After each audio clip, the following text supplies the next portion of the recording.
Pernahkah kita berpikir apakah keputusan finansial yang kita lakukan sehari-hari itu sudah sesuai dengan prinsip Islam? Dalam kehidupan kita sehari-hari, mungkin hal itu tampak seperti hal yang biasa saja, tapi tanpa sadar bisa jadi kita melakukan hal-hal yang dilarang dalam prinsip Islam. Nah, dalam Islam sendiri hal ini sudah diatur ketentuannya. Lalu bagaimana pendapat masyarakat mengenai hal ini? Nah, langsung saja kita tanyakan pendapat mereka setelah ini ya.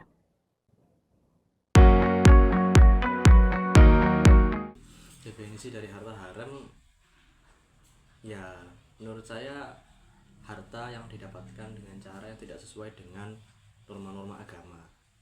Harta haram itu yang haram menurut agama. Dalam perspektif agama, harta haram itu adalah harta yang didapatkan dengan cara yang maksiat, sedangkan dalam perspektif warga negara adalah harta yang didapatkan secara ilegal. Apa saja sih yang termasuk harta haram? Nah, dalam Islam ada beberapa transaksi yang termasuk dilarang karena merugikan banyak pihak. Contohnya, yang pertama adalah riba, seperti bunga bank atau pinjaman dengan bunga yang besar.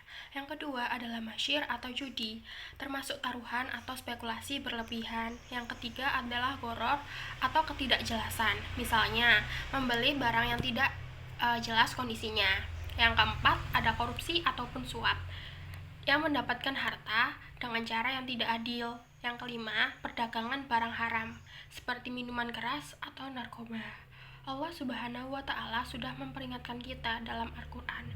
Allah telah menghalalkan jual beli dan mengharamkan riba. Terdapat pada surat Al-Baqarah ayat 275. Jadi kita harus berhati-hati dalam mencari rezeki. Merugikan pasti untuk masyarakat. Tapi kalau misal riba sendiri yang dari bank itu nggak selalu negatif kan? Namanya haram itu kan nggak berkah, ya nggak. Jadi dimanfaatkan kayak apapun itu ya dampaknya buruk ke perekonomian.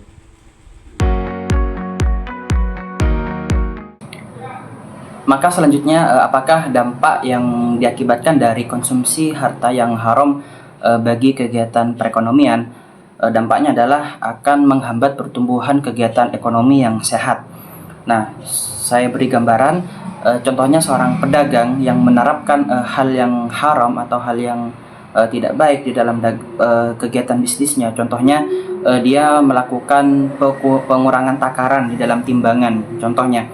Nah, maka lambat laun ketika konsumen atau pelanggannya itu sadar akan tindakan tersebut, maka mereka akan merasa tidak adil dan akan merasa kehilangan kesejahteraan antara kedua belah pihak. Maka hal ini akan menyebabkan mereka hilang rasa kepercayaan dan akhirnya mereka akan beralih dari pedagang ini ke pedagang yang lain. Nah, lambat laun si pedagang ini akan kekurangan jumlah konsumen karena hilangnya rasa percaya mereka terhadap pedagang ini. Maka lambat laun usaha tersebut akan bangkrut dengan sendirinya.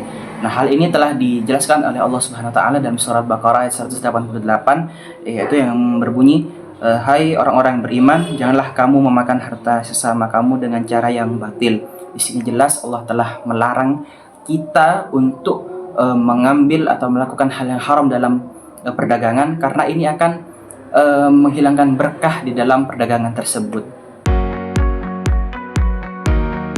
Jadi teman-teman, harta yang paling penting itu tidak hanya tentang jumlahnya, tetapi tentang bagaimana cara kita mendapatkannya. Dengan menjauhi transaksi yang haram, kita itu tidak hanya menjaga keberkahan hidup, tetapi kita ikut turut andil dalam membangun ekonomi yang stabil. Nah, yuk sama-sama kita lebih berhati-hati dalam bertransaksi. Nah, kalau video ini bermanfaat, jangan lupa ya di-share ke teman-teman kalian. Siapa tahu jadi amal jariah kita semua. Terima kasih sudah menonton. Wassalamualaikum warahmatullahi wabarakatuh.